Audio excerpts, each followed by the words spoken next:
हारून, अब हमें रिफत भाभी से मिलना होगा और रिफत भाभी ने कहा है कि वो आफाक भाई की गैर मौजूदगी में हमसे मिलना चाहती हैं। मुझे ऐसा लगता है सोनी ने जो बात तुम्हें बताई है वो रिफत भाभी भी जानती हैं, लेकिन आफाक भाई नहीं जानता है।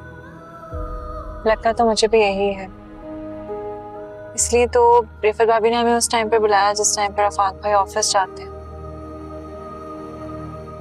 हारून, मैं सोच रही थी कि अगर हम अरसलान को घर पे बुलाते हैं और उसे इंट्रोड्यूस करवाते हैं तो हम क्या कहेंगे कि वो कौन है, किसका बेटा है, क्या करता है।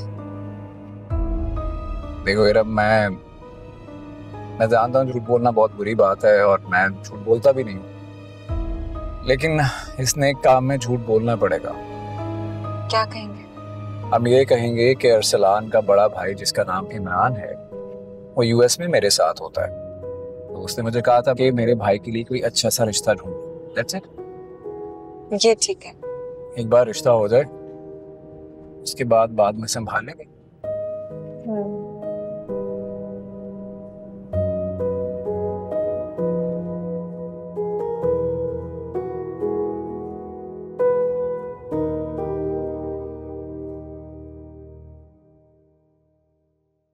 मामा,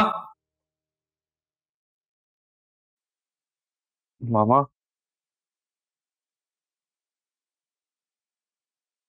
जरूर मामा से कोई काम होगा। भाई वाह, आपको कैसे पता चल जाता है सब? माँ हो तुम्हारी, जानती हूँ तुम्हें। बताओ क्या काम है? वो मामा मेरी दोस्त है ना सोनिया यूनिवर्सिटी की। जानती हूँ उसे, क्या हुआ उसे? वो मुझे बहुत पसंद है। असलान तुम बदतमीज हो गए। अरे अभी ये पूरी बात सुनी नहीं और मुझे बदतमीज बोल दिया। आप दोस्त हैं यार, आपसे नहीं कहूंगा तो किससे कहूंगा?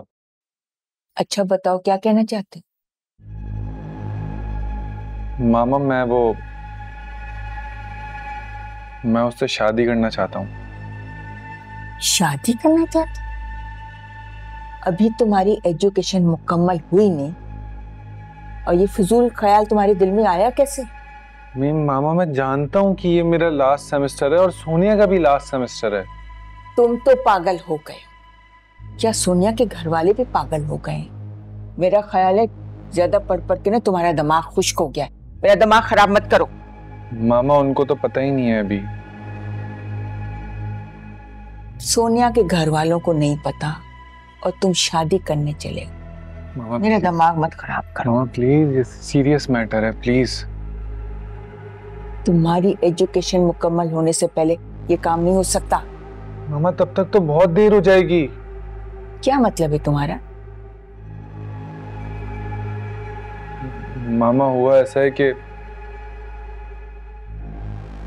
सोनिया के घर एक दिन मैं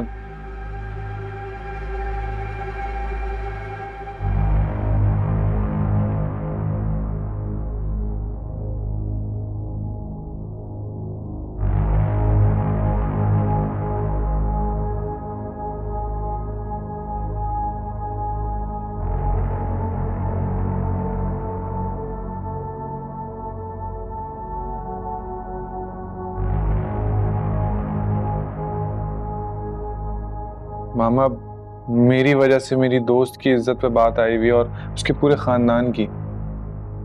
मुझे उनके ऊपर से ये लेबल हटाना है, उसे ओन करना है। प्लीज मामा, प्लीज मेरी मदद करें, आपकी हेल्प की जरूरत है मुझे।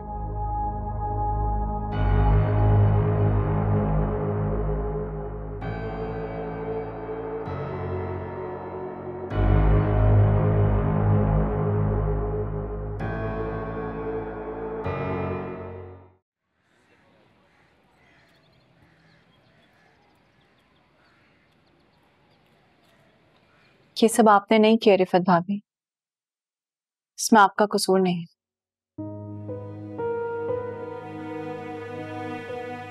हाँ, मगर जब आपको पता चला तो आप खामोश जरूर हो गई। एक माँ अपनी इज्जत के लिए क्या ही कर सकती है। मैं अपनी इज्जत के लिए घर छोड़ के आ गई। भाभी मैं आपको यकीन दिलाता हूँ आपकी उस घर में वापसी होगी। मैं और इरम यही कोशिश कर रहा। इरम, मैं तुमसे माफी मांगती हूँ।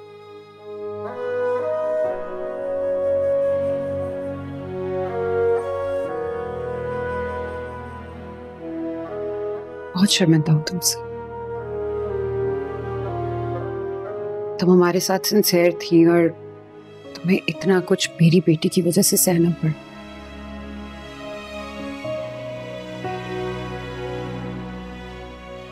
रिफत भाभी, ऐसे मत बोलो। इसमें सोनिया का कोई कसूर नहीं था। सब कुछ हया ने किया। उसने ऐसी सूरत हाल का फायदा उठाया है।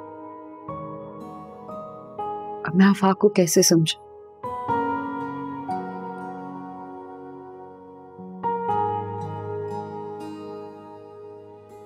रिफत भाभी, आपको बात तो करनी पड़ेगी ना, ये तो आपको करना ही होगा।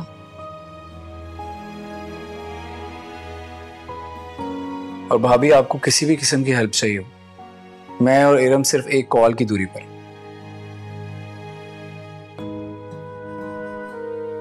रिफत भाभी, आप बिल्कुल परेशान नहीं हो। अरसलान बहुत अच्छा लड़का है, अच्छे घर का है, 2 भाई हैं। एक यूएसए में होता है, ये तो मैंने आपको बताया ही था, और एक अरसलान है।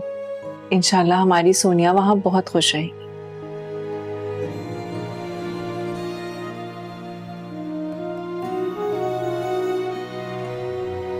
मैं आफाक से बात तो कर लूं, लेकिन वो सोनिया की एजुकेशन को बेस बनाकर मना कर देंगे। नहीं तो कोई बात नहीं, सोनिया तो अभी पढ़ ही रही है।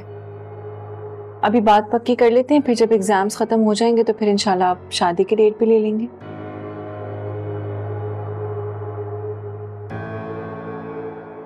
भाभी, आप एक बार स्टैंड तो लें, और जो मैंने आपको बताया ना, सिर्फ वही तारुफ करवाना है आपने अरसलान का। ठीक है, तुमने अरसलान की अम्मी को भी समझा दिया ना ये सब कुछ? वो काम अरसलान ने खुद कर लिया है, हमने उससे भी बात की थी। ठीक है,